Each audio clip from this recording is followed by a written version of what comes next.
Welcome back नाज़रीन। Bulletin की शुरुआत में अवाखे बुधाईंदासीं त धरती टीवी ते मकानी चूंडुनि के हवाले से मेगा ट्रांसमिशन शुरू थी चुकी है। इन हवाले से असो पैनल असा सां मौजूद है। इन हवाले से सब पहिरियों गाल कंदासीं। इरफान महबूब साहब जी एंकर पर्सन हैं। जी इरफान, इन हवाले से बुधाइजो इलेक्शन सुभाणे थी रहा है। वडी मेहरबानी मंज़र। नाज़रीन, सुभाणे सिंध के 4 डिवीज़नन में मकानी हुकूमतुनि के क़याम लाइ पोलिंग थी रही है। टोटल 14 ज़िला हैं जिनमें म्यूनसिपल कॉर्पोरेशन जो टोटल तादाद 4 है, जैसे टाउन म्यूनसिपल कॉर्पोरेशन जो कुल तादाद है इन 14 ज़िलन में वो है 11। उन खां अलावा म्यूनसिपल कमेटीज़ टोटल 23 हैं। Town committees 105। टोटल 7000 तक हैं जिन ते लगभग 32,000 जो उम्मीदवार हैं उहे इलेक्शन में हिस्सो वठी रहा हैं। हेल ताईं 946 जो उम्मीदवार हैं उहे अनअपोज कामयाब थी चुका है। नवाब शाह खां पीपल्स पार्टी जो नौजवान अगवान आशिक हुसैन जरदारी साहब समेत लगभग 100 खां वधीक उम्मीदवार हैं जो ज़िले काउंसिल की सीट ते बिना मुकाबले कामयाब थी चुका हैं।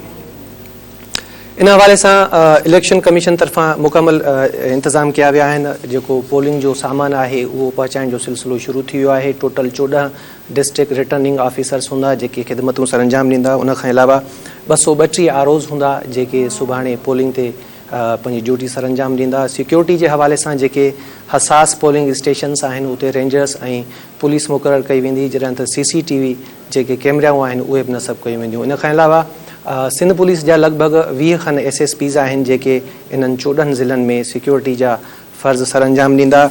असां अॼोकी हिन पंहिंजी ट्रांसमिशन में जेका पहिरें वोट खां वेंदे आख़िरी नतीजे ताईं जारी रहंदी। इन में असां मुख़्तलिफ़ मामलनि ते गुफ़्तगू कंदासीं। इलेक्शन में जेका सूरत हाल थींदी उन ते गुफ़्तगू कंदासीं। पर अॼोकी हिन ट्रांसमिशन में जेको स्ट्रक्चर है मकानी हुकूमतुनि जो ख़ासि करे जेको हीअ नओं कानून पास थियो आहे 2022 में, जंहिं तहत 2013 वारे लोकल लॉ में लोकल गवर्नमेंट लॉ में जेका तरमीम कई हुई उन ते ॻाल्हाईंदासीं। गॾोगॾु जेको बेसिक कॉन्सेप्ट आहे लोकल गवर्नमेंट जो ऐं असां हेल ताईं केतिरो जेको मक़सदु आहे मक़ामी हुकूमतुनि जो उनखे हासिल करे सघिया आहियूं। रोज़ाने सोप जो एडिटर ऐं धरती टीवी जो MD ज़हीर मीरानी साहब असां सां मौजूदु हूंदो। उन खां अलावा सीनियर सहाफ़ी फयाज़ नाइज साहब असां सां मौजूदु हूंदो। इन ते ॻाल्हि कंदासीं। शुरूआत कंदासीं ज़हीर मीरानी साहब खां। ज़हीर साहब, डेमोक्रेटिक हुकूमतूं जेके आहिनि उन खां अॻु में जेके लोकल इलेक्शन्स आहिनि आमरन जे दौर खां शुरू थियूं, जॾहिं बि असांजे मुल्क में जमहूरी हुकूमतूं आयूं आहिनि उहे इन प्रोसेस खां छो भॻाइनि? जेतोणीकि जेके मकानी हुकूमतूं आहिनि उन्हनि जो जेको प्योर मक़सदु आहे उहो आहे इक़्तिदार जी मुंतक़िली करणु, हेठीं सतह ते मुंतक़िली करणु, त जीअं जेके इलाइक़नि जा पाड़नि जा ॻोठनि जा माण्हू आहिनि उहे बाख़्तियार बणिजी पंहिंजा मसइला हल करनि। त पोइ आख़िर कहिड़ो रीज़न आहे जो जमहूरी हुकूमतुनि में मक़ामी हुकूमतुनि जो जेको क़याम आहे इन में डिले कई वई आहे? अच्छा, सभ खां पहिरियों त धरती टीवी जी टीम खे जेको आहे ऐं ख़ासि तौर ते असांजे साथी जेको आहे सीनियर साहब बि फयाज़ साहब ऐं असांजे न्यूज़ जे डायरेक्टर जेको आहे नसीर गोपांग साहब समेत जेका समूरी टीम आहे असांजी टेक्निकल जेके टीम जा दोस्त आहिनि उन सभिनी खे मां मुबारकबाद पेश कयां थो त उन्हनि सिंधी मीडिया में पहिरियों दफ़ो सभ खां पहिरियां जेको आहे सभ खां पहिरियां अॻिते बिख वधाईंदे जेको आहे उन्हनि हीअ ट्रांसमिशन जेका आहे मेगा ट्रांसमिशन शुरू कई आहे ऐं तमामु सुठी दोस्तनि जी महिनत रही आहे हिन में। ऐं मां सम्झां थो त जेसिताईं असांजा इहे नतीजा नथा अचनि कंप्लीट लोकल काउंसिल्स जा तेसिताईं इहा ट्रांसमिशन जारी रहंदी। त हिन में हिकु दोस्त पंहिंजी तमामु जेके सलाहियतूं आहिनि उहे पंहिंजो इस्तेमालु कंदा ऐं हिन ट्रांसमिशन खे कामयाबु बणाइण लाइ बहितरीनु जेके आहिनि एफर्ट्स वठंदा।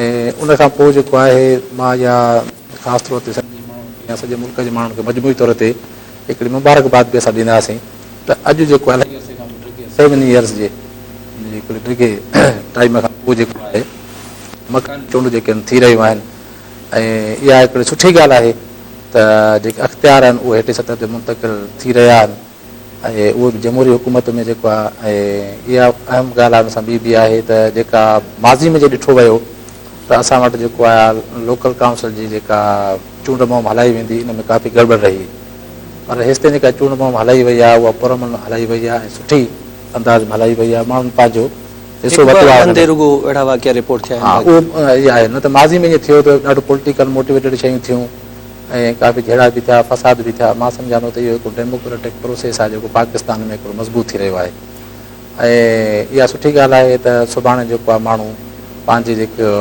हुकूमतूं आहिनि मक़ामी सतह ते जुड़नि थियूं उनजे लाइ पंहिंजो फ़ैसिलो कंदा जेको आहे। ऐं इन खां पोइ जेको ॿियो जेको मरहलो शुरू थींदो उन में ॿियनि ज़िलनि में थींदियूं त इहा उमेद करे सघिजे थी त जेके असांजा सिंध जा माण्हू आहिनि ख़ासि तौर ते उहो जीअं त जमुरी रहिया आहिनि पुरमन रहिया आहिनि तंहिंजे करे उहो हिन में चूंडुनि में पंहिंजो स्पिरिट बि साॻियो ई ॾेखारींदा जेको आहे ऐं उन सां गॾु मां तव्हांखे इहो ॿुधाईंदो हलियां त लोकल काउंसिल्स जी जेका आहे नंढे खंड में शुरूआति जेका आहे सभ खां पहिरियों असां पंहिंजा इहो ॿुधाईंदा हलूं त 1800 जेको आहे 18 में थी जेको आहे नंढे खंड में जेको आहे ऐं ख़ासि तौर ते आम तौर ते इहो चयो वञे थो त लॉर्ड रिपन जेको आहे अंग्रेज़ हो जंहिं जेको आहे लोकल काउंसिल सिस्टम इंडिया में जेको आहे नाफ़िज़ कयो जेको आहे पर इहा बदकिस्मती आहे त पाकिस्तान में ठहण खां पोइ या इंडिया में बि जेको आहे त लोकल काउंसिल सिस्टम खे मज़बूत न कयो वियो आहे मुख़्तलिफ़ दौरनि में जेको रहियो आहे भुटे साहिब जे दौर में सुठी फ़र्ज़ कई वई उन खां पोइ जेके बाक़ी जीअं तव्हां पाण ई ॿुधायो पिया त जेके आमिर आया या फ़ौजी डिक्टेटर आया उन्हनि पंहिंजी मफ़ाद उनखे ठाहियो छो त उहे मर्कज़ी सतह ते अख़्तियार न पिया ॾियणु चाहियूं जेको आहे असेंबलियुनि खे जेको आहे तंहिंजे करे हुननि जेको आहे इहो बि रहियो आहे त जमहूरी हुकूमतूं जॾहिं बि ईंदियूं आहिनि हिकु त उन्हनि खे टाइम न ॾिनो वेंदो आहे जो हू इन तह ताईं पहुचनि या इन फेज़ ताईं पहुचनि जी जी त उहो तसलसल आहे हिकिड़ो सुठो जेसि ताईं तव्हांजो जमहूरी निज़ाम मज़बूत न आहे असेंबलियूं पार्लियामेंट मज़बूत न आहिनि त उनजो असरु जेको आहे उहो बाक़ी सॼे सिस्टम ते बि थिए थो जेको आहे पोइ ईअं बि थियो आहे त जीअं असां वटि अख़्तियारनि जी जेका वर्ष आहे उहा शुरू खां वठी सही न थी आहे जेको आहे तंहिंजे करे मसइला थींदा रहिया आहिनि ॾिसो तव्हां त लोकल काउंसिल जो मुदो जॾहिं हिकु दफ़ो पूरो थी थो वञे त इहा पक ई न हूंदी आहे त वरी कॾहिं थींदी ॿीहर जेको आहे तंहिंजे करे माण्हुनि जो हा वरी 3 साल थी विया आहिनि वरी कोर्टनि में केस वरी जेको हुनजा चयूंसि त जेके हिननि जा तक बंदी जेका आहे इन्हनि जा मसइला इलेक्शन कमीशन जा पंहिंजा फ़ैसिला आहिनि कोर्टनि जा पंहिंजा ऐं एडमिनिस्ट्रेशन जा पंहिंजा इलेक्शन कमीशन जा पंहिंजा फ़ैसिला आहिनि त मजमूई तौर ते जेकॾहिं निज़ाम सुठो ठाहियो वेंदो डेमोक्रेटिक सिस्टम त उहो असांखे अॻिते हली जेको आहे उहो हिननि सभिनी प्रोसेस खे जेको आहे मज़बूत कंदो जेको आहे त असां वटि इहे शुरू खां मसइला रहिया आहिनि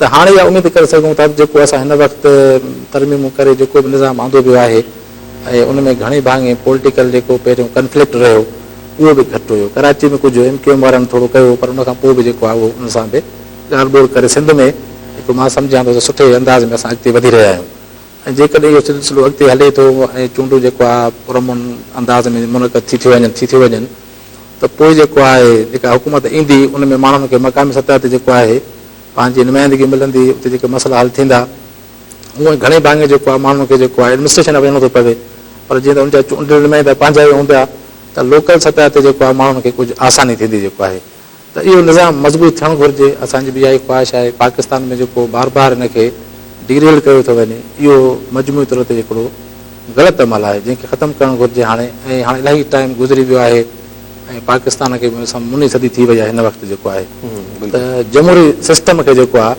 मज़बूत करणु घुरिजे ऐं इहो पहिरियों दफ़ो ॿुधोसीं असां इमरान ख़ान जे हिन बहरान में त फ़ौज बि अची वाज़े ऐलान कयो त हाणे मुल्क में मार्शल लॉ न ईंदी जेको आहे इहा हिकु सुठी ॻाल्हि आहे पर जेका मौजूदा पार्लियामेंट आहे या जेका ईंदड़ पार्लियामेंट ईंदी जनरल इलेक्शन थियण वारियूं हाणे जेको आहे साल ॾेढ खां पोइ त उन्हनि खे बि अहिड़े कानून साज़ी पहिरियां ई करणु घुरिजे ऐं अहिड़ा फ़ैसिला करणु घुरिजनि त जीअं असांजी पार्लियामेंट आहे ऐं उन खां पोइ जेके लोकल हुकूमत सतह ते जेके हुकूमतूं जुड़नि पियूं उहे मज़बूत सां कमु करे सघनि ऐं जेके जेके उनजा अख़्तियार आहिनि उहे बि उनखे सौंपिया वञनि त जीअं उहे मक़ामी सतह ते पंहिंजा माण्हुनि जा मसइला हल करे सघनि पर जेकॾहिं अख़्तियारनि जो कंफ्लिक्ट वरी मक़ामी सतह ते हलंदो रहियो त पोइ जेके मसइला आहिनि उहे पंहिंजी जाइ ते रहिजी वेंदा माज़ी में बि ईअं ॾिठो वियो त जे कोर्टनि में केस बि हलिया पिया अख़्तियारनि ते नाज़मनि जा हिननि जा हुननि जा त इहा जंग जेका आहे उहा ख़तमु करणु घुरिजे फयाज़ साहिब सभिनी सियासी जमायतुनि न पिए चाहियो त सिंध में मकानी चूंडूं थियनि अदालतुनि में हलिया विया अदालत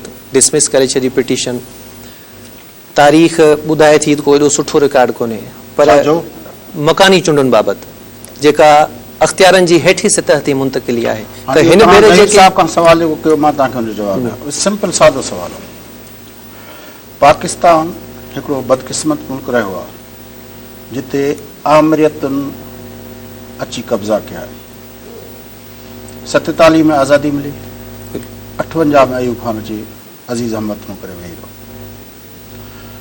वरी उतां स्ट्रगल करे करे पाकिस्तान जे माण्हुनि वफ़ीस पाकिस्तान वेस्ट पाकिस्तान जे माण्हुनि मुल्क जे जमहूरियत पसंद माण्हुनि ऐं आख़िरी वक़्त में अयूब खान सां गॾु रहंदड़ जनाब ज़ुल्फ़िकार अली भुट्टो साहब बि उनखे इक़्तिदार खे तुॾे उन मां ॿाहिरि निकिरी पाकिस्तान पीपुल्स पार्टी जो बुनियादु रखी उन सॼी जदोजहद वधीक ताक़तवर कयो वरी जेको आहे भुट्टे साहब जो दौर हिकिड़ो टेन्योर हलियो, ॿियो टेन्योर जो इलेक्शनूं थियूं त वरी उन में हरकतूं उहे शुरू थियूं। बिल्कुलु वरी जनरल ज़ियाउल हक़ अज़ीज़ अहमद तरूं करे अची वियो। वरी जेको विच वारो फेज़ हुयो, भुट्टे साहब जी शहादत कई वई जुडिशल मर्डर जे थ्रू, ऐं पोइ अकूबतूं 83-80 जो पूरो ॾहाको जेको आहे पाकिस्तान जे अंदरि जमहूरी क़ुवतुनि जेको आहे उहो जेको भोॻियो, ऐं शहीद मोहतरमा बेनज़ीर भुट्टो साहिबा, बेगम नुसरत भुट्टो साहिबा खां वठी मुल्क जी रसूल बख्श फलीजे साहिब खां वठी मुल्क जी समूरी क़यादत जेका आहे, जाम साकी खां वठी मुल्क जी समूरी सियासी क़यादत जेके उहो भोॻियो।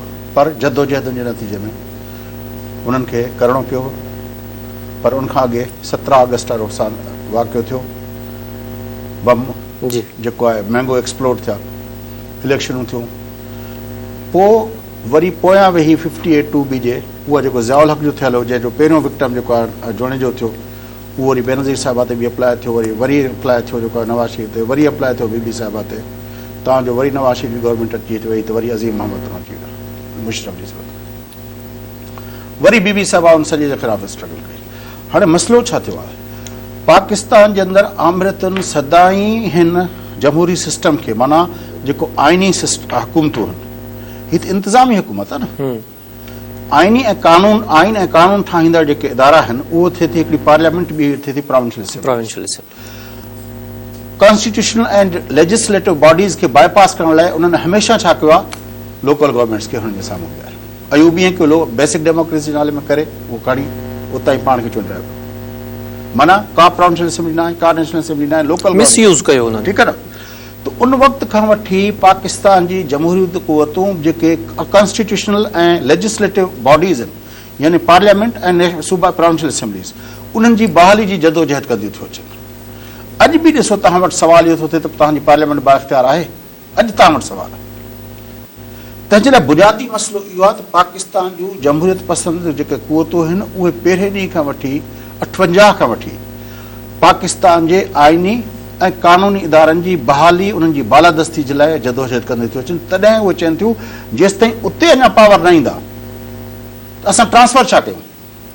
अॼु जॾहिं तव्हां वटि अॻे वज़ीर आज़म गिलानी साहिबु state floor of the house जो स्टेट विद इन स्टेट आहे, अॼु तव्हांजो जेको आहे साबिक़ वज़ीर आज़म कहिड़ी थो गुफ़्तगू करे, नवाज़ शरीफ़ कहिड़ी गुफ़्तगू थो पिया करे, जॾहिं तव्हांजा आइनी ऐं कानून साज़ इदारा जेके आहिनि उहे बि अञा ते मुस्तहकम न थिया आहिनि, उन्हनि खे बि अञा पावर न मिलिया आहिनि, त उन वक़्तु समूरी जदोजहद जमहूरी क़ुवतुनि जो जेको फोकस आहे उहो इहो आहे त उहे इदारा पावर थियनि।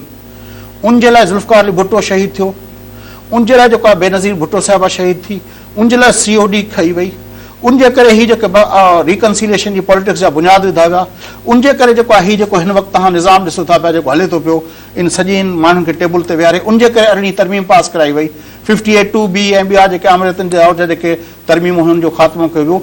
इहो सॼी हिकिड़ी जदोजहद जी तारीख़ आहे जेका असांखे ॿुधाए थी त पाकिस्तान जी जमहूरी क़ुवतूं चाहिनि थियूं त पाकिस्तान जे अंदरि आइन साज़ ऐं कानून साज़ इदारनि खे पहिरियों एम्पावर कंदासीं, तॾहिं ट्रांसफर कंदासीं न पावर। जॾहिं उन वटि आहिनि ई कोन पावर त ट्रांसफर छा कनि। तंहिंजे लाइ पहिरियों बुनियादी मसइलो इहो आहे। हाणे अॻिते था वधूं। हाणे छा आहे, ज़ुल्फ़िकार अली भुट्टो जॾहिं पंहिंजो पाकिस्तान जूं वागूं संभालियूं ऐं हुनखे पहिरें जेको आहे चीफ मार्शल एडमिनिस्ट्रेटर कयो सिविलियन चीफ मार्शल, छाकाणि हुन वक़्तु ट्रांसफर ऑफ पावर जो ॿियो को मैकेनिज़म कोन हुयो। पर हुन अचण सां हिकिड़ो इंटीरियम पंहिंजो आइन ॾिनो ऐं पोइ वरी 73 जो परमानेंट कॉन्स्टिट्यूशन ॾई, जंहिंमें बाय एंड लार्ज मुल्क जी समूरी सियासी क़यादत खे इहो विहारियो वियो। अहिड़ो ई वरी क़दम हाणे आसिफ अली ज़रदारी साहिबु अरिड़हीं तरमीम भेरे कयो त मुल्क जी समूरी सियासी क़यादत खे विहारियो, हुन पाकिस्तान जे आइन खे ए खां वठी ज़ी ताईं सॼो रिव्यू करायो, आइन में तरमीम करायो। हाणे छा आहे, ज़ुल्फ़िकार अली भुट्टो जॾहिं ॾिनो, जीअं ज़हीर साहिबु ॻाल्हि कई, त उन वक़्तु हुन लोकल गवर्नमेंट जो सिस्टम बि ॾिनो हुयो 72 जो, माना 73 जे आइन खां पहिरियों हुन लोकल गवर्नमेंट जो सिस्टम जो जॾहिं इंटीरियम आइन ॾिनई, उन सां गॾु लोकल गवर्नमेंट जो सिस्टम ॾिनई। जमहूरी को त चाहिनि पियो, पर हाणे तव्हां हलणु ॾियो न जमहूरी सिस्टम खे। हाणे इहो थियो तव्हांजो हुनजो सुवालु। हाणे जेको हिन वक़्तु थिए पियो न, हिन वक़्तु सुठी ॻाल्हि इहा थी आहे, KPK जे अंदरि चूंडूं थी वियूं, बलोचिस्तान जे अंदरि चूंडूं थी वियूं, ऐं सिंध जे 14 ज़िलनि में थियूं, पंजाब जे अंदरि शेड्यूल थियल आहे। हाणे तव्हां ॾिसो न, ज़िया चूंडू कराईंदो छा चवंदो नॉन पार्टीज़, मुशरफ चूंडू कराईंदो छा चवंदो नॉन पार्टी। पार्टी हुन लाइ प्रॉब्लम आहे, छाकाणि त जमहूरियत जो सिंबल आहे न पॉलिटिकल पार्टी। अयूब कराईंदो उहो ई हकंदो। हाणे पाकिस्तान जे अंदरि पार्टी बुनियादनि ते बेसिक डेमोक्रेसीज़ तरफ़ असां वञूं था पिया। हाणे उहे पावर ट्रांसफर करण लाइ हर हुकूमत तयारु वेठी आहे। पीटीआई जी हुकूमत केपीके जे हालतुनि मुताबिक़ हुते जेके पावर जीअं ट्रांसफर कया आहिनि उन्हनि जी मर्ज़ी आहे। ईअं पंजाब जी गवर्नमेंट पहिरियों दफ़ो मुशरफ अची थोपींदो, हे अदा कानून आहे जेको अक्रॉस द कंट्री हलंदो। ज़ियाउल हक़ अची थोपींदो, हिकिड़ो ई कानून ॾींदो जेको अक्रॉस द कंट्री हलंदो। अयूब अची थोपींदो, पर मां तव्हांखे ॿुधायां, मां अमेरिका जे लोकल गवर्नमेंट सिस्टम खे 2018 में मां ऑफिशियली 3 स्टेट्स जे उनखे लोकल गवर्नमेंट सिस्टम खे पंहिंजो स्टडी करण लाइ ऑफिशियल टूर ते वियुसि स्टेट डिपार्टमेंट में। न्यूयॉर्क स्टेट, टेक्सास स्टेट ऐं कैलिफोर्निया स्टेट। हुते लोकल गवर्नमेंट फेडरल गवर्नमेंट जो कमु न आहे, उहा लोकल गवर्नमेंट सिस्टम ॾे। इहो हर स्टेट पंहिंजे मिज़ाज मुताबिक़ ॾींदी आहे। इहो पाकिस्तान में हाणे थिए पियो त भई जहिड़ो तहिड़ो पीटीआई जी गवर्नमेंट हुई त उन जेको लोकल गवर्नमेंट ॾिनो। पंजाब जे अंदरि पीटीआई जी गवर्नमेंट जेको लोकल गवर्नमेंट ठाहियो, हिते सिंध जे अंदरि पाकिस्तान पीपुल्स पार्टी लोकल गवर्नमेंट जेको ठाहियो, तंहिंजे लाइ लोकल गवर्नमेंट जो जेको टीयर आहे न, 3 टियर ऑफ द गवर्नमेंट जेको चइबो आहे, उनजो कॉन्सेप्ट इहो आहे त फेडरल गवर्नमेंट खां पावर डेलीकेट थींदा आहिनि टुवर्ड्स प्रोमिसिस, ऐं प्रोमिसिस वरी पंहिंजे हालतुनि मुताबिक़ हेठि वरी 3rd टियर ॾेखारींदा आहिनि। इन खे 3rd टियर इनखे चइबो आहे न, 3 टियर गवर्नमेंट्स। हाणे असां वटि छा थींदो रहियो, हेठि विचों 2 टियर मिस करे ज़ियाउल हक़ तड़म लोकल गवर्नमेंट जो कानून हिकिड़ो फ़र्द उन ठाराए, 2-3 विहारे वकील विहारे उनखां ठाराए, मुशरफ ईअं कयो, अयूब ईअं कयो, ठीकु आहे न। हाणे पाकिस्तान जे अंदरि मसइलो हल थियो आहे, कंसल्टेशन जो मसइलो थियो आहे। जीअं तव्हां पाण चयो पिए त सिंध जे लोकल गवर्नमेंट सिस्टम ते मुतहदा क़ौम मूवमेंट, जमात इस्लामी, ॿियनि पॉलिटिकल पार्टीज़ हुन सिस्टम जे बारे में हुन जूं रिजर्वेशन, सभिनी खे पीपुल्स पार्टी चयो त असां तव्हांजूं समूरियूं रिजर्वेशन एड्रेस करण लाइ तयारु आहियूं। इहो जमहूरियत जो हुस्न आहे। जमहूरियत, मां जीअं तव्हांखे चयो न त भुट्टे साहिब जे दौर में आइन साज़ी लाइ हिक ॿिए खे स्पेस ॾेई जमहूरी पार्टियुनि कयो। नवाज़ शरीफ़ जी लूली लकड़ी जा हूंदा न, पर उनमें बि तव्हां ॾिठो 91 जो अकार्ड थियो, उन वक़्तु जेको NFC बि थियो, वरी मुशरफ NFC न ॾेई सघियो, वरी NFC अची पाकिस्तान पीपुल्स पार्टी ॾिनो। उन खां पोइ न मिली सघियो। जंहिं त जेसिताईं तव्हां वटि जमहूरी क़ुवतुनि जे हथ में हूंदा न, उहे हिक ॿिए खे स्पेस ॾींदा। हाणे जीअं सिंध जी लेजिस्लेशन जो मामिलो आहे त सिंध जी गवर्नमेंट जेका आहे उहो सभिनी पॉलिटिकल पार्टीज़ खे ऑन बोर्ड वठी चयो त बाबा पाण हिते कंदासीं। ऐं पछाड़ी में हुननि सभिनी जेका कमेटी ठहियलु आहे, पंहिंजो सिलेक्ट कमेटी, उन में पीपुल्स पार्टी गवर्नमेंट हूंदे बि चए लिखी ॾियो त बाबा ठीकु आहे मुलतवी कराइणु चाहियो त मुलतवी कयो, पर ज़ाहिर आहे कोर्ट जो फ़ैसिलो अची वियो। हाणे बि इहा ॻाल्हि वॾो मसइलो न आहे। मां चवां थो जमहूरी हुकूमतूं जॾहिं हूंदियूं उन वक़्तु हिक ॿिए खे स्पेस ॾींदियूं, बहितर कानून साज़ी थींदी, कानून साज़ी ते डिबेट थींदियूं, हिक ॿिए जे जेको आहे पंहिंजो तज़ादनि खे, हिक ॿिए जे कंट्राडिक्शन्स खे, हिक ॿिए जे जेको आहे इख़्तिलाफ़नि खे, एतिराज़नि खे अकोमोडेट कंदियूं। जमहूरियत जो हुस्न इहो आहे।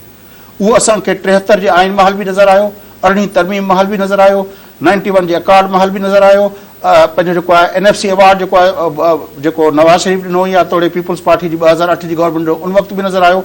ऐं हिन वक़्तु जेका हले थी पई ही नो कॉन्फ्रेंस मूव खां पोइ जेको गवर्नमेंट हेॾे वॾे बुहरान में जेको मुल्क खे विधो वियो हुयो, उन्ही जो एॾो वॾो ब्लेम खणणु हर को सियासत में करे थो त हे जेको हेॾो उन्हनि बैगेज पंहिंजे मथां प्रीवियस गवर्नमेंट जो बैगेज पंहिंजे मथां अची खणो आहे त हुननि ते मथां अची क़ीमतूं वधायूं अथनि। छाकाणि जेकॾहिं इहो न थिए हा त मुल्क जी इक़्तिसादियात असांखे जंहिं तरफ़ जंहिं खाई में किरूं आहे न, लफ़्ज़ नथा चई सघूं, जंहिं तरफ़ हे जंहिं डायरेक्शन में हीअ जेको आहे अॻी जेका हुकूमत हिन मुल्क खे वरिती पई वई न, उहो मंज़र जे बारे में सोचींदे बि ॾील ॾकी था वञनि असांजा, त असां उहे लफ़्ज़ बि नथा चई सघूं। तंहिं करे मुंहिंजे ख़्याल में हीअ बहितर सवण आहे। इलेक्शन्स थियनि पियूं, 3rd टियर ते जमहूरी क़ुवतूं वञनि पियूं, उनमें कोर्टुनि खे बि लखाफ़रीन आहे। कोर्टुनि उन बाबरे में हमेशह हिकिड़ो सस्टेनेबल प्रेशर पंहिंजो डेवलप रखियो आहे, ऐं हाणे सियासी पार्टियूं बि पंहिंजो स्पेस वठनि पियूं। मुंहिंजे ख़्याल में त पाकिस्तान जे अंदरि जमहूरियत जी बहितरी लाइ 3rd टियर जो हुजणु ज़रूरी आहे, पर एज़ पर प्रोविंशियल गवर्नमेंट्स खे इहो इख़्तियार हुजे उहे पंहिंजे पॉलिटिकल पार्टी सां गॾिजी उहो गवर्नमेंट सिस्टम ॾिए थो। आहे बि प्योर हिकिड़ो प्रोविंशियल Yes. इशू हुई। अच्छा, अब लास्ट टेन्यूअर में त जेके मकानी हुकूमतूं हुयूं उन्हनि को ख़ासि डिलीवर कोन कयो जेका अवामी राय आहे। हिन भेरे कानून ते रिजर्वेशन्स आहिनि पर मकानी चूंडूं थियनि पियूं ऐं इंशाल्लाह ख़ैर ख़ैरियत सां गुज़री बि वेंदियूं। छा था सम्झो त जेको मेन मक़सदु आहे, मेन पर्पज़ आहे, उहो गेन करे वेंदासीं असां हिन भेरे? साईं हाणे मां तव्हांखे ॿुधायां, पाण सवाल कंदासीं न पाकिस्तान जे अंदरि कहिड़ी गवर्नमेंट्स जेको आहिनि वफ़ाक़ी सतह ते परफॉर्म कयो आहे उन्हनि जे बारे में ॻाल्हाईंदासीं। ही हिकिड़ो अञा ॿिज रखूं पिया, ॿिज रखण सां ई असां उनजे समर जी ॻाल्हि था कयूं, मेवे जी ॿिजनि सां गॾु साईं करोड़नि रुपयनि जी बजट्स बि हर महीने वञनि थियूं। ही असां जमहूरी निज़ाम जो जेको थर्ड टियर आहे उनजो ॿिज पिया रखूं। अच्छा, इन में तव्हां हिकिड़ी ॻाल्हि ॾिसो, तंहिंजे लाइ इहो रिज़ल्ट, इहो पंहिंजा पाड़ू वठंदो, इहो पंहिंजो इस्तेकाम वठंदो, पोइ समर ॾींदो। हाल फ़िलहाल त हिनखे हलणु ॾियो न। हाणे हिननि मिसाल तौरु मां वियुमि हुते, पाण वटि वेठा आहियूं पंहिंजे इलाइक़नि में, यूनियन काउंसिल जी जेका थिए थी, जेके माण्हू चूंडिजी अचनि था उन्हनि खे बजटिंग जी ख़बर हुजे थी, बजट ठहंदी कीअं आहे। पाण वेठा हिकिड़ा फार्मूला ते क्लार्क वेठा आहिनि, उहे उन्हनि खे बजट ठाहे ॾेई था। हिननि खे तरक़ियाती कमु, जीअं तव्हां चओ न तरक़ियाती कमु कराइणु हिननि जो कमु आहे। तरक़ियाती कमु, ड्रेनेज, जेके मतिलबु आहे इहो जेकॾहिं करण लाइ, त उन्हनि जे करण लाइ उहो विजन खपे न, उहा ट्रेनिंग्स खपनि, उहे स्किल्स खपनि। हाणे असां त उहो जमहूरी इदारा ठाहे पोइ उनखे उन्हनि ट्रेनिंग्स मां गुज़ारणो पवंदो असांखे लाइ केतिरा हुन मां गुज़ार। हाणे तव्हां ॾिसो ख़ुदि पाकिस्तान जी जेको आहे सूबाई ऐं क़ौमी असम्बली जे मेंबरनि लाइ पंहिंजो जेको आहे दुनिया जे केतिरनि इदारनि उन्हनि जूं ट्रेनिंग्स करायूं। ईअं असांखे पंहिंजे लोकल गवर्नमेंट जे रिप्रेज़ेंटेटिव्स जूं बि ट्रेनिंग्स कराइणियूं पवंदियूं। हुनखे ख़बर हुजे त भई बजटिंग कीअं थींदी आहे ऐं फंड्स जी यूटिलाइज़ेशन कीअं थींदी आहे ऐं उहे फंड्स जेको आहिनि उहे किथे किथे ख़र्च करणा आहिनि ऐं उन्हनि जे लाइ जेको आहे उन्हनि खे प्रायोरिटीज़ कीअं तय करणियूं आहिनि। जेको थर जो जेको लोकल गवर्नमेंट सिस्टम आहे ऐं जेको आहे पंहिंजो जेको आहे कच्छ जो जेको लोकल गवर्नमेंट सिस्टम आहे ऐं जेको असांजो जेको प्लेन जेको फर्टाइल जेको आहे इलाइक़नि जो जेको आहे जिते मेवात ऐं बाग़ात आहिनि उन्हनि जो लोकल गवर्नमेंट सिस्टम, टिनी जे हुननि खे डिफरेंटली सोचणो पवंदो पंहिंजे इलाइक़नि जे बारे में। तंहिंजे लाइ मां चवां थो त हीउ प्रोसेस आहे, उनजो ॿिज पवे थो। ख़ुशी जहिड़ी ॻाल्हि आहे, ख़ुशी जहिड़ी ॻाल्हि आहे त पाकिस्तान जूं सियासी पार्टियूं गॾिजी, समूरियूं सियासी पार्टियूं, जीअं मूं चयो त PTI हुते पंहिंजो लोकल गवर्नमेंट सिस्टम ॾिनो, हिते पीपल्स पार्टी पंहिंजो लोकल गवर्नमेंट सिस्टम ॾिए पई। इहो सुठी ॻाल्हि आहे त हिकिड़ो लोकल गवर्नमेंट सिस्टम जो निज़ाम अचे पियो, जेके सियासी पार्टियूं ऐं सूबाई हुकूमतूं गॾिजी ॾियनि पियूं। इहा हिकिड़ी सिहतमंद ॻाल्हि आहे। अच्छा, जीअं इरफान तव्हां हिनखे साईं खां जेको सुवाल पुछो हुनखे थोरो अॻिते वधायूं त जी जी जी सर। त ॾाढो त जेको मुशरफ ठाहियो निज़ाम जेको आहे न उन में बि इहो हो त हालांकि हुन पंहिंजे विश मूजिबि ठाहियो, पंहिंजे ख़्वाहिश मूजिबि उनखे कंट्रोल करणो लोकल सतह ते, मिसयूज़ करण जे लाइ हुननि जीअं कुझु बि जेको बि सिस्टम ठाहियो। पर तव्हां हुन डिलीवरिंग जेको सुवाल तव्हां कयो न त जॾहिं मकान सतह ते हुकूमत ठहनि थियूं जेके माण्हू अचनि था उहे यकीननि परफॉर्म कनि था ऐं करण बि चाहिनि था। जेको आहे तव्हां ॾिठो हूंदो त जे मुशरफ जो दौर हो त हुन में अदी फरियाल नालपुर हुई नाज़िम जेको आहे, हालांकि उनखे फंड बि न ॾींदा हुआ, पर नवाब शाह में उन जेको आहे पंहिंजो ज़बरदस्त निज़ाम हलायो। उन खां पोइ जीअं अदी नफ़ीसा शाह आई खैरपुर मीरस में, ठीकु आहे, उन बि पाण सुठो निज़ाम हुते हलायो। त इन जो मतिलबु इहो आहे त इहो निज़ाम हली सघे थो जेकॾहिं उनखे वधीक एम्पावर कयो वञे, फंड प्रॉपर उनखे ॾिना वञनि त हलाए सघिजे थो। छो त जेकर जमहूरी हुकूमतुनि जी त ॿी ॻाल्हि आहे, जेके मुशरफ जो हुयो उहो त उन पंहिंजो निज़ाम ठाहियो, उन जा माण्हू विया रहिया, उनखे इलाही कमकार वठणा, मक़ाम सतह ते माण्हू खे कंट्रोल बि करिणो, पंहिंजो रेफरेंडम जो प्रोग्राम ठाहे वेठो, उन वटि घणियूं ॻाल्हियूं हुयूं। पर इन जो मतिलबु इहो थियो त जेकॾहिं इहो वाक़ई निज़ाम कामयाबी सां हले थो, हाणे हिन वक़्तु इलेक्शन थियनि थियूं, वरी को टेन्यूअर पूरो थींदो, वरी नयूं थींदियूं, त जेके जमहूरी माण्हू आहिनि उनजे मथां दबाव वधीक अचे थो, तंहिंजे करे उहे परफॉर्म ज़रूरु कंदा। इन मां उमेदु रखणु घुरिजे त बहितरी थींदी। ऐं जेके मक़ामी सतह ते माण्हुनि जा मसइला आहिनि उन मां काफ़ी एतिरा मसइला घणा जेके उते ई सतह ते हल थी वेंदा जेको आहे। ऐं तव्हां अॻु में ॾिठो हूंदो त पुराणे दौर में पाण मां जॾहिं असां खैरपुर में पढ़ंदा हुआसीं तॾहिं बि म्यूनिसिपल कॉर्पोरेशन, म्यूनिसिपल कमेटियूं सभु कमु कंदियूं हुयूं, त इलाही मक़ामी सतह ते मसइला हल थींदा हुआ उनजा। ऐं हिन वक़्तु बि जेको आहे न जंहिं सतह में हाणे असां वञूं पिया त इहो हिकिड़ो सुठो सवालु आहे। त इनखे असांखे वधीक जेको आहे मां सम्झां त आवाम लाइ जेको हाईलाइट करणु घुरिजे त उहे हुन में एक्टिवली हिसो वठनि ऐं इहे उन्हनि जूं हुकूमतूं आहिनि, उन्हनि खे ई जेको अॻिते अचणु घुरिजे। त निज़ाम माण्हू ई मुंहिंजे ठाहींदा ख़्याल में कॉन्सेप्ट कान अॻिते पाण थोरो ॿियनि शयुनि खे बि डिस्कस कयूं। अॼु पंहिंजो पहिरियों ॾींहुं आहे। अनअपोज्ड 946 कैंडिडेट थिया आहिनि सिंध में। पीपल्स पार्टी जे ख़िलाफ़ का एॾी अपोज़िशन बि न आहे जो खणी चऊं त टफ टाइम ॾींदी। JUI MQM या जेके बि जमायतूं आहिनि सवाइ GDA ऐं PTI खां उहे इतिहाद में आहिनि वफ़ाक़ी सतह ते पीपल्स पार्टी सां। छा था सम्झो कहिड़ी पार्टी आहे जेका पीपल्स पार्टी खे टफ टाइम ॾेई सघंदी? ॾिसो इरफान, पीपल्स पार्टी जेका अथव न, ये जेको 71 जे साने खां पोइ जेको पाकिस्तान आहे न, उन में पाकिस्तान जी जमहूरियत जा बुनियाद रखण वारी पार्टी आहे ऐं पाकिस्तान जे सभिनी आमरियतुनि सां, अयूब जी आमरियत हुजे, याहिया जी आमरियत हुजे, ज़िया जी आमरियत हुजे, मुशरफ जी आमरियत हुजे, उन्हनि सां अटकाव कंदड़, उन सां मुआदो अटकाईंदड़ हिकिड़ी जमात रही आहे। नंबर 1 मज़ामती किरदार रहियो आहे पीपल्स पार्टी। ठीकु आहे, नंबर 1। नंबर ॿी ॻाल्हि इहा आहे त पीपल्स पार्टी चेयरमैन हिकिड़ो ज़ुल्फ़िकार अली भुट्टो, जुडिशियल मर्डर, हुनजी औलाद खे बेनज़ीर साहिब जा पंहिंजा लफ़्ज़ आहिनि त मुंहिंजी भेण सनम खां सवाइ असांजे ॿिन्ही भाइरनि खे क़तल करे छॾियो। 2 शहादतूं उहे, वरी बीबी साहिबा जी पंहिंजी शहादत, कारकुननि जूं शहादतूं, 18 मई जूं शहादतूं, MRD जे दौरान कारकुननि जूं जेल, फाहियूं, फटका, इहे सभई जेको आहिनि पीपल्स पार्टी रंग ॾिठा आहिनि। पीपल्स पार्टी उनजे करे पीपल्स पार्टी तव्हां ॾिसो न, भुट्टे साहब जी पीपल्स पार्टी बि अटका हुई त उहा जेका आहे उनजी पीपल्स पार्टी जेका आहे, बेनज़ीर जी पीपल्स पार्टी बि हुई। तो ज़रदारी साहब जी क़यादत में जॾहिं पीपल्स पार्टी 2008 जी गवर्नमेंट आई त उन वक़्तु छा कयो? सलमान तासीर डड़म शहीद, वरी जेको फेडरल जेको आहे मेंबर, काबीना मेंबर जेको आहे शहबाज भट्टी, उनखे शहीद टड़। हाणे तव्हां तसवुरु कयो जेकॾहिं इहो सिलसिलो ईअं हलंदो रहे त कुर्बानीनि जो सिलसिलो हलंदो पियो अचे। हाणे इहो तव्हांखे मां इन लाइ चवां पियो त पीपल्स पार्टी खे माना जेका असांजी इलेक्शन हुई 13 वारी, उनमें छा कयूं? बज़ोरे बंदूक पीपल्स पार्टी खे पंजाब में कैंपेन न हलाइण ॾिनऊं। नतीजे तौर छा थियो? लेवल प्लेइंग फील्ड न ॾिनऊं।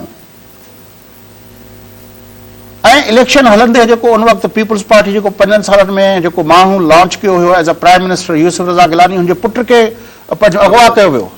साॻी चीफ जस्टिस उन टाइम सजाद अली ठीकु शाह आहे। जो पुट अगवा थियो। हाणे पीपल्स पार्टी भुट्टे जी पार्टी हुजे क़यादत में हले, उहा जेको आहे बेनज़ीर जी क़यादत ऐं पंहिंजो बेगम नुसरत भुट्टो जी क़यादत में हले, या आसिफ अली ज़रदारी तोड़े बिलावल भुट्टो जी क़यादत में हले, हर कंहिंखे इहा ख़बर आहे त पीपल्स पार्टी ई आहे जेका इन ॻाल्हि खे सम्झे थी। उहा पीपल्स पार्टी जेका COD बि करे थी, उहा पीपल्स पार्टी जेका मफ़ाहमत जी सियासत जा बुनियाद इन लाइ रखे थी मुल्क जे अंदरि जमहूरी इदारा इस्तेकाम पकड़नि। उहा पीपल्स पार्टी जेका 18वीं तरमीम जहिड़ो रिस्क खणे थी, जंहिंजी उनखे सज़ा ॾिनी वई त 13 जी इलेक्शन में उनखे कैंपेन हलाइण ॾिनी वई। पीपल्स पार्टी छा आहे?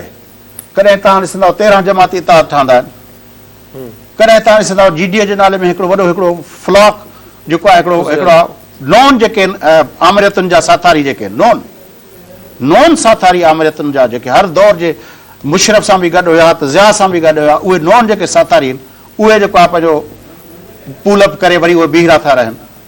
इहो सॼो चकर छा आहे? पीपल्स पार्टी खे हर ज़िले में को न को माण्हू वेठो आहे जंहिंखे हमेशह उन्हनि खे सगारो रखियो आहे। बिल्कुलु जमहूरियत दुश्मन क़ुवतनि उन्हनि खे हमेशह नौशेरे वेंदो त उते तव्हांखे नज़र ईंदो, तव्हां घोटकी वेंदो तव्हांखे उते नज़र ईंदो, तव्हां जेकॾहिं ख़ैरपुर वेंदो तव्हांखे उते नज़र ईंदो, तव्हां थर में वेंदो तव्हांखे उते नज़र ईंदो।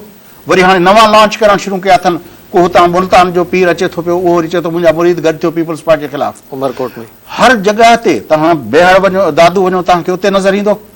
हर जॻह ते हाणे ही जेको फिनोमेना तव्हां JUI जे नाले में ॻाल्हाई पए, उहा कीअं उहो इमर्ज थी आहे?